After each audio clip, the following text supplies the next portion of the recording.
Hello दोस्तों, स्वागत करता हूं आपके अपने इस यूट्यूब चैनल में। दोस्तों, इस वीडियो में क्लास 12 के फिजिक्स का चैप्टर नंबर 1 का 40 महत्वपूर्ण वीवीआई प्रश्न देखेंगे और आपके एग्जाम में इससे बाहर एक भी प्रश्न नहीं पूछेगा। और पहला अध्याय में जितना भी ऑब्जेक्टिव प्रश्न है वीवीआई सारा क्वेश्चन इस वीडियो में आपको बताएंगे।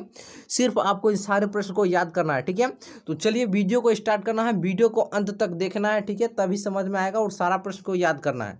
पहला प्रश्न है, हवा में एप्सिलॉन आर का मान होता है। हवा में एप्सिलॉन आर का मान कितना होता है? याद रखिएगा, एक होता है। कितना होता है? एक। ऑप्शन नंबर सी इसका राइट आंसर बनेगा, एक होता है। दूसरा प्रश्न है, देखिए, विद्युत क्षेत्र में एक आवेशित कण पर लगने वाला बल का मान होता है। विद्युत क्षेत्र में एक आवेशित कण पर लगने वाला बल का मान कितना होता है? क्यू ई होता है। ऑप्शन नंबर ए हो जाएगा। याद रखिएगा, क्यू इंटू ई, ऑप्शन नंबर ए। तीसरा प्रश्न देखिए क्या है, विद्युत फ्लक्स का एसआई मात्रक है। विद्युत फ्लक्स का एसआई मात्रक क्या होता है? याद रखिएगा, विद्युत फ्लक्स का एसआई मात्रक वोल्ट मीटर होता है। क्या होता है? Volt meter. Option number C, volt meter. 4 number है, संबंध यानी क्यू इजकल टू एनी में निम्नलिखित में से कौन एन का मान संभव नहीं है? एन का मान किसका संभव नहीं है? ये इसका भी है, इसका भी है। 4.2 यानी 4/42 कितना हो जाएगा? 10, यानी ये पूरा कटेगा नहीं। तो आपका क्या बने? ऑप्शन नंबर सी इसका राइट आंसर हो जाएगा, सी नंबर, ठीक है। चलिए अगला प्रश्न की ओर बढ़ते हैं। अगला प्रश्न है, आवेश का पृष्ठ घनत्व बराबर होता है। आवेश का पृष्ठ घनत्व बराबर क्या होता है? तो याद रखिएगा, कुल आवेश बट्टे क्षेत्रफल। कुल आवेश बट्टे कुल क्षेत्रफल। ऑप्शन नंबर बी हो जाएगा, कुल आवेश बट्टे कुल क्षेत्रफल, ठीक है। चलिए वीडियो को आप लोग अंत तक देखिएगा, ठीक है। वीडियो को अंत तक बने रहिए और वीडियो को लाइक करते जाइए, ठीक है। वीडियो को लाइक करते जाइएगा। देखिए छठा प्रश्न है, किसी माध्यम की आपेक्षिक परावैद्युतता एप्सिलॉन आर होती है। एप्सिलॉन बट्टे एप्सिलॉन नॉट। ऑप्शन नंबर ए हो जाएगा, एप्सिलॉन बट्टे एप्सिलॉन नॉट, ठीक है। पानी का परावैद्युत स्थिरांक होता है 80 होता है। कितना होता है? 80। ऑप्शन नंबर आपका ए हो जाएगा, 80। चलिए नए प्रश्न की ओर अगले प्रश्न की ओर बढ़ते हैं। देखिए अगला प्रश्न क्या है, 1/4πε0 का मान होता है 9×10⁹ newton metre square coulomb inverse square, यानी आपका ऑप्शन नंबर ए है, 9×10⁹ newton metre square coulomb inverse square. Option number A. 10 number की ओर बढ़ते हैं। देखिए 9 नंबर प्रश्न क्या है, निम्नलिखित में कौन सा संबंध सही है? कौन सा संबंध है जो सही है? तो आपका ऑप्शन नंबर ए हो जाएगा। क्या हो जाएगा? ऑप्शन नंबर ए, ई वेक्टर बराबर एफ वेक्टर बट्टे क्यू। ऑप्शन नंबर ए। चलिए अगला प्रश्न ये देखिए क्या कहता है, आवेश का बीमा क्या होता है? आवेश का बीमा होता है एटी होता है। ऑप्शन नंबर ए, एटी। चलिए अगला प्रश्न की ओर बढ़ते हैं और वीडियो को आप लोग लाइक करते जाइए। चैनल पर पहली बार विजिट कर रहे हैं तो चैनल को सब्सक्राइब करते जाइए, आपको इसी तरह का वीडियो मिलता रहेगा। एप्सिलॉन नॉट का मान होता है, एप्सिलॉन नॉट का मान कितना होता है? याद रखिएगा, फैराडे मीटर इनवर्स होता है, यानी फैराडे प्रति मीटर एप्सिलॉन नॉट का मात्रक होता है, ठीक है, फैराडे प्रति मीटर। 12 नंबर देखिए क्या है, किसी दूरी पर अवस्थित दो आवेशित कण के बीच विद्युत बल F है। यदि उनके बीच की दूरी आधी कर दी जाए तो उन विद्युत बल का मान होगा, विद्युत बल का मान कितना हो जाएगा? तो याद रखिएगा, आपका ऑप्शन नंबर ए हो जाएगा, 4 गुना हो जाएगा, ठीक है, यानी 4 विद्युत वाहक बल का मान 4F हो जाएगा, ठीक है। चलिए 13 नंबर देखिए क्या है दिया गया है चित्र में, यदि आवेश Q पर कुल प्रभावी बल 0 है, आवेश Q पर कुल प्रभावी बल 0 है तो Q बट्टे Q यानी कैपिटल Q बट्टे स्मॉल q का मान क्या होगा? तो आपका 2√2 हो जाएगा। क्या हो जाएगा? 2√2। Option number B. चलिए अगला प्रश्न देखिए क्या है, जब किसी वस्तु को आवेशित किया जाता है तो उसका द्रव्यमान क्या होता है? जब किसी वस्तु को आवेशित किया जाता है तो उसका द्रव्यमान बढ़ या घट जाता है, ठीक है। 15 नंबर है, विद्युतशीलता का एसआई मात्रक होता है newton inverse metre inverse square coulomb square. Option number A बहुत ही इंपॉर्टेंट है, newton inverse metre inverse square coulomb square. चलिए अब देखिए अगला प्रश्न क्या है, अगला प्रश्न क्या है, कूलम बल है। कूलम बल क्या है आपका? याद रखिएगा, कूलम बल केंद्रीय बल एवं विद्युत बल दोनों है। ऑप्शन नंबर आपका क्या हो जाएगा? ए और बी दोनों, यानी ऑप्शन नंबर आपका सी हो जाएगा, ए और बी दोनों। कूलम बल है तो केंद्रीय बल और विद्युत बल दोनों। अब देखिए अगला प्रश्न क्या है, अगला है प्रश्न, यदि समरूप विद्युत क्षेत्र x की दिशा में विद्यमान है तो समविभव का मान होगा y z तल की दिशा में। ऑप्शन नंबर सी। 18 विद्युत आवेश का क्वांटम USU मात्रक में होता है तो 4.78 × 10⁻⁻10। ऑप्शन नंबर आपका ए हो जाएगा। क्या हो जाएगा? ऑप्शन नंबर ए। ठीक है, चलिए। स्थिर आवेश उत्पन्न करता है, यानी स्थिर विद्युत क्षेत्र होता है, स्थिर विद्युत क्षेत्र होता है आपका तो संरक्षी होता है। ऑप्शन नंबर ए संरक्षी। 20 नंबर है, एक एकांकी चालक के लिए निम्न में से कौन अनुपात अचर होता है? एक एकांकी चालक के लिए निम्न में से कौन सा अनुपात है जो अचर रहता है? याद रखिएगा, वो आपका ऑप्शन नंबर क्या हो जाएगा? ए हो जाएगा, कुल आवेश बट्टे विभव। ऑप्शन नंबर ए, कुल आवेश बट्टे विभव। अब देखिए क्या है, एक कूलम आवेश एक कूलम आवेश बराबर USU मात्रक में क्या होता है?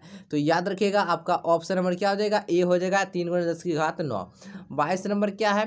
देखिए, एक विद्युत द्विध्रुव दो विपरीत आवेशों से बना है जिसका परिणाम आपको प्लस इतना दिया है एवं दूसरा है इतना, और इनके बीच की दूरी आपको देखिए, बीच की दूरी 2 एक मिनट दिखा देते हैं, 2.4 × 10⁻10 मीटर है विद्युत द्विध्रुव आघूर्ण।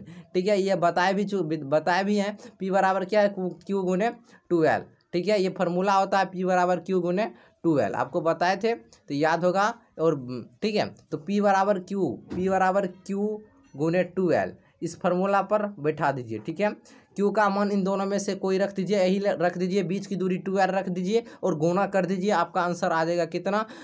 7.68। ये ऑप्शन नंबर आपका बी आ जाएगा। ठीक है, गुना कर दीजिए इसको और इसको, यानी आपका विद्युत द्विध्रुव आघूर्ण प्राप्त हो जाएगा। ठीक है, चलिए अगला प्रश्न की ओर बढ़ते हैं। देखिए, आप लोग देखिएगा सॉल्व करके। ठीक है, 23 नंबर है, एक आवेशी चालक की सतह के किसी बिंदु पर विद्युत क्षेत्र की तीव्रता क्या होता है? एक आवेशी चालक की सतह के किसी बिंदु पर विद्युत क्षेत्र की तीव्रता क्या होता है? आपका सतह के लंबवत होता है। ऑप्शन नंबर बी, सतह के लंबवत। 24 है, विद्युत क्षेत्र ई और विभव बी के बीच संबंध होता है E बराबर dV/dx। ऑप्शन नंबर ए, E बराबर dV/dx। ठीक है, ये माइनस है। ऑप्शन नंबर आपका क्या हो जाएगा? ई होगा, E बराबर -dV/dx। ऑप्शन नंबर ए। चलिए, यदि किसी खोखले गोलीय चालक को धनावेशित किया जाए तो उसके भीतर विभव का मान क्या होगा? उसके भीतर विभव का मान आपका हो जाएगा धनात्मक और समरूप, दोनों हो जाएगा, समरूप हो जाएगा, धनात्मक और समरूप। ठीक है, ऑप्शन नंबर बी। अब देखिए अगला है, साबुन के एक बुलबुले को जब आवेशित किया जाता है तो उसका त्रिज्या क्या होती है? साबुन के बुलबुले को जब आवेशित किया जाता है उसकी त्रिज्या क्या हो जाती है? बढ़ जाती है। ऑप्शन नंबर ए।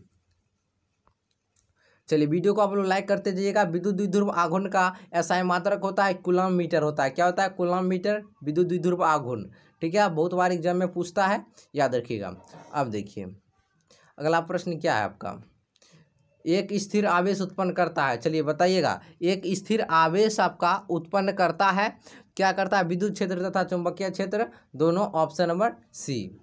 चलिए अगला प्रश्न है, निम्नलिखित में से किसका अस्तित्व संभव नहीं है? तो ऑप्शन नंबर सी हो जाएगा, 2.4 × 10⁻⁻19 कूलम का। ठीक है, 1.6 × 10⁻⁻19 से भाग दीजिएगा सभी में, जिसका मान पूरा कट गया वह संभव है, जिसका मान नहीं कटा वह असंभव है, यानी ऑप्शन नंबर आपका सी हो जाएगा। चलिए, मुक्त आकाश का यानी फ्री स्पेस, मुक्त आकाश का परावैद्युतांक यानी एप्सिलॉन नॉट होती है। मुक्त आकाश का परावैद्युतांक होती है, कितना होती है? याद रखिएगा, आपका कितना हो जाएगा? 8.85 × 10⁻12 फैराडे प्रति मीटर। ऑप्शन नंबर क्या हो जाएगा? आपका सी हो जाएगा। ठीक है, चलिए अब यदि दो आवेशों के बीच की दूरी दुगनी कर दी जाए तो उनके बीच लगने वाला बल हो जाता है 1/4 गुना। ऑप्शन नंबर सी हो जाएगा आपका। ठीक है, राइट आंसर। चलिए अब देखिए अगला प्रश्न क्या है, पी वेक्टर आघूर्ण वाला एक विद्युतीय द्विध्रुव क्षेत्र ई वेक्टर के साथ 90 डिग्री का कोण बनाता है, तब इस पर लगा बल आघूर्ण क्या हो जाएगा? इस पर लगा बल आघूर्ण कितना हो जाएगा? तो याद रखिएगा, आपका ऑप्शन नंबर इसका ए हो जाएगा, PE हो जाएगा। ठीक है, 33 नंबर, ई वेक्टर की तीव्रता के विद्युत क्षेत्र में पी वेक्टर द्विध्रुव आघूर्ण वाले विद्युत द्विध्रुव पर लगने वाला बल आघूर्ण कितना हो जाएगा? तो याद रखिएगा, आपका ऑप्शन नंबर इसका भी ए हो जाएगा, P vector cross E vector. Option number ए। चलिए, किसी विद्युत द्विध्रुव के अक्ष से r दूरी पर विद्युत क्षेत्र की तीव्रता होती है, किसी विद्युत द्विध्रुव के अक्ष से r दूरी पर विद्युत क्षेत्र की तीव्रता होती है। तो याद रखिएगा आपका ऑप्शन नंबर क्या हो जाएगा, ऑप्शन नंबर इसका डी हो जाएगा, ई समानुपाती 1/r3, ऑप्शन नंबर डी। ठीक है, अब देखिए विद्युत तीव्रता की विमा होती है। विद्युत तीव्रता की विमा क्या होती है, याद रखिएगा विद्युत तीव्रता की विमा MLT इनवर्स आई इनवर्स हो जाएगा, ऑप्शन नंबर बी। क्या हो जाएगा, ऑप्शन नंबर बी। 36 नंबर, किसी आवेशित कोगले गोलाकार चालक के भीतर विद्युतीय तीव्रता का मान क्या होता है, शून्य क्या हो जाता है आपका, 0 हो जाता है, यानी शून्य हो जाता है, ऑप्शन नंबर सी। किसी चालक, अब अगला प्रश्न देखिए क्या है, किसी अचालक पदार्थ के गोले को आवेश देने पर वह वितरित होता है, याद रखिएगा आपका ऑप्शन नंबर इसका डी हो जाएगा। क्या हो जाएगा, इनमें से कोई नहीं, ऑप्शन नंबर डी। देखिए आपको वीडियो अच्छा लगा हो तो वीडियो को लाइक कर दीजिएगा। ठीक है, यह पहला अध्याय का इतना ही 37 प्रश्न आपको याद करना ना हर हाल में। ठीक है, 37 प्रश्न को याद कर लीजिए, उसके बाद चैप्टर नंबर दूसरा का हम जल्द ही 40 से 50 प्रश्न लेकर आएंगे। तो चलिए फिर मिलते हैं आपके साथ नए वीडियो के साथ, तब तक के लिए जय हिंद, वंदे मातरम।